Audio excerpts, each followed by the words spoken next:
ته درستو ما خو یې ما نه دا ډیمانډ کړی دی چې ما سره به غاړه ملاوي ما ته ویې زه به خدای سره بیا نه ملاوېږم درې ورځې او یې دغه دی او یې تا رسېدلی شو نو ته به ورته نه ویل کړې بیا جنات ته خو لاره دې داسې وشرمه چې د دنیا تماشه شي ما سره یې دا غلط حرکتونه کړي دي تر دې پورې چې صفا هم شونډې رانه ایستې دي غاړه یې ما سره ملاو کړې ده او ریکارډ هم شوی دی یې ما ورته ویل زه خو ځان یارېدم یې تا ما نه نه ایستلی سي نو د ټول نه بهترین رزق دا د دم او د تعویض دی د ټول نه پاک رزق بزنس دا د دم او د درود دی چې تعویضګر او هټک کولاو کړی و د ځاله دکان کولاو کړی و پوه شي چې دا مشرک دی اگر که پنجپیری دی بیا خلک وایي دا فلانی ولې پنجپیری چېږي پنجپیری کېږي نو پنجپیری نه مشرک کېږي دا به بل مشرک کېږي چې دا کار کوم سړی کوي چې دا هټک کولاو کړي ګوره په دې کې پاک خلک نشته دا په یو شپه یو ورځ کې به چې دی نو زر پیرې صورت یاسین وایي خدای شته که زر پیرې ته زما نه په تاسو باندې صرف دا یاسین لاسین دا چې څوک تعویضونه کوي که دا نن سبا چې کوم ګیم روان دي تعویضونه دي ساختونه دي دمونه دي پیران دي مریدان دي دا ټول سوچ وچ دا شرکیات دي ښه دې کې پاک خلک نشته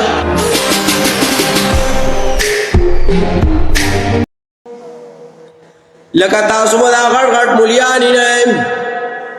غټ غټ پټکي به والي غټه غټه ګیره وای ګوره ملا تو پدې کې نه ده چې تا د نښو د 1100 د 1400 د 1500 غزو نه پټکي والے ده ګوره ملا تو پدې کې نه ده چې ستا و پټوګ د ګیره ده ګوره ملا تو پدې کې نه ده چې ستا ګوره ګیره په نامه باندې لګي بیا هم چې د حق مسله نه کوي د خلکو نه د حق مسله پټه کړې ده خلکو ته دا مسئلې کوي چې ګوره که ستا باندې تبه راشي تبه نو دا تبه چې ستا نه نوځي ستا په وجود کې پخه شوې ده دا تبه به څنګه وباسې بیا خلکو ته به منبر دا مسئلې کوي چې که ستا باندې تبه راله پتا کې دننه پاتې شوه پخه شو پتا کې نه وته نو بیا به داسې کار وکړي اووه تاره به روالي وم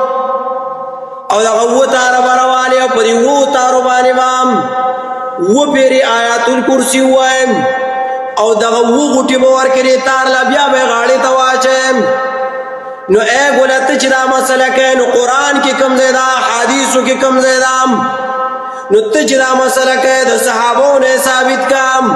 نو دا ته چې مسله کوې نو د تابعینو تبع تابعین د سلف الصالحینو نه ثابت کړم که چېرته ځان ته دیوبندي وایي نو د دیوبند یو عالم خو وښیه که نه چې هغه لیکلي دي چې تار رواله اووه تاره رواله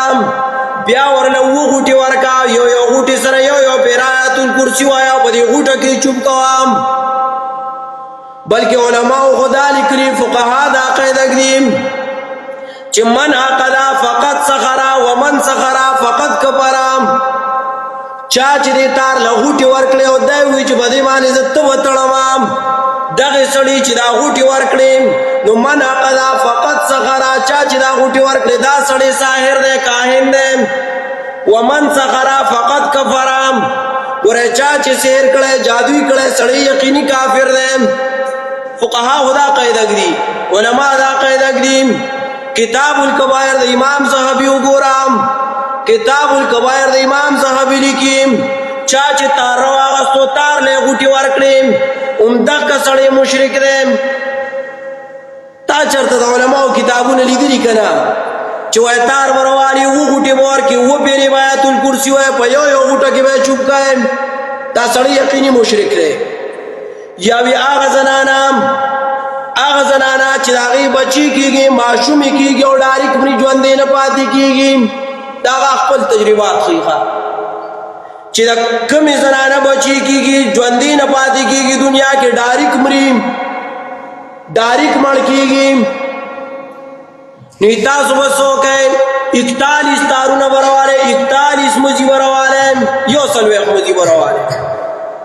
او هغه 140 مزي به د دې ښځې د دې تندي نه واله تر غټې ګوتې پورې ناب کوئ د غټې ګوتې پورې به دا ټول مزي ناب کوئ د تندي نه واله د تندي د سر نه او د غټې ګوتې پورې به دا 41 مزي ناب کوئ او دغه 41 مزي چې تاسو ناب کوئ نو بیا به دغې له یو یو غوټه ورکوئ او د قرآن کریم یو آیات وایي چې د آیات به پرې چوپ کوئ الکه د دې آیات ته لاندې ما ته وښیه چې کوم تفسیر والا لیکلي کوم مفسر لیکلي چې دا کار به ته داسې کوې دا مجربه نسخه ده نو بیا به چې دی ماشوم به ژوندی پاتې کېږي دی به نه مړ کېږي. دا زمونږ د مولیانو خبرې دي. ګوره د چا په پټکي باندې دوکه نه شئ، د چا په ګیره دوکه نه شئ چې د به غټه ګیرې په نامه به لګي دا به سچ پچ مولای. په آخري عمر کې الله په لعنت کړی، په آخري عمر کې چې هلکه ستا چې دی نو خپې د قبر په غاړه دي، پته نه لګي چې مونږ مخکې مرو بل مخکې مري، دغسې پته نه لګي. لیکن چې د سړي ګیره سپینه شوه نو حدیث کې راځي چې ده ته د مرګ استازي راغلي، او چې بیا لا بوډا شي چې په ټانګوری ګرځي، په کونټۍ باندې ګرځي. نو لکه هغه مشران وایي چې دا ټانګوری چې سړی لګوي نو دا ټانګوری ټک ټک کوي، نو ده ته وایي چې ګوره دا ټک یې وکړو دا کم ځای دی کېښوده نو دا ځای دی د مرګ دی. نو دې بیا چې دا ټانګوری اوچته کړي چې بل ځای ږدي نو دا ځای دی د مرګ دی. چې ته به ټانګوری ګرځې بیا هم دا غلطې مسلې بیانوي. خلک چې په خپله مشرک د دنیا نه لاړ شي، خلک هم مشرک د دنیا نه بوځي.